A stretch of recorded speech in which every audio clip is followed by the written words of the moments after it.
ఎడారిలో సెలయేర్లు. అక్టోబర్ 29. వెండిని శోధించి నిర్మలము చేయువాడైనట్లు కూర్చొనియుండును.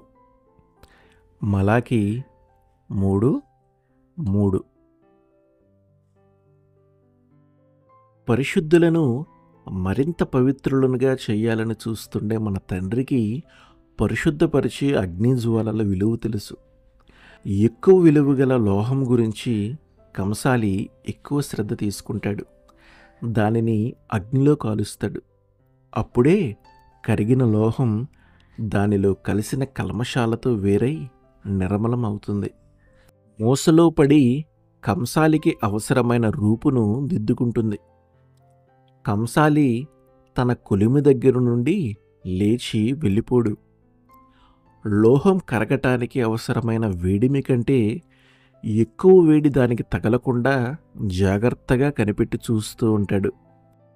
అయితే కరిగిన లోహం ఉపరితలంపై నుండి మురికినంతటినీ తీసేయగానే, తన ప్రతిబింబం దానిలో కనబడగానే ఆ మంటను ఆర్పేస్తాడు. 7 వేడిమిలో మండే కొలిమి దగ్గర కూర్చున్నాడు.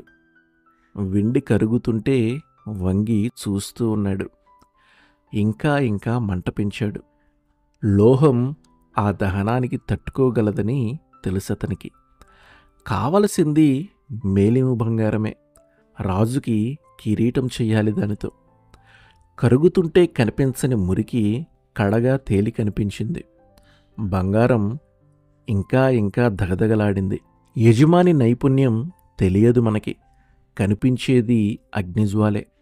భయాలు, బాధలు, ప్రశ్నలు అన్నీ కరిగి ఉపరితలంలో చివరికి ఆయన ఆకారం ప్రతిబింబించింది.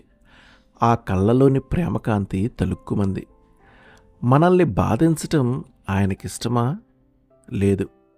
ఈనాటి శిలువ నానాటికి మనకి లాభమే. ప్రేమతో ఆయన దృష్టి మనపై ఉంచాడు. కనిపెట్టి చూస్తున్నాడు. కావలసిన దానికంటే ఎంతమాత్రం ఎక్కువ వేడి తగలనీయకుండా. ఆమెన్.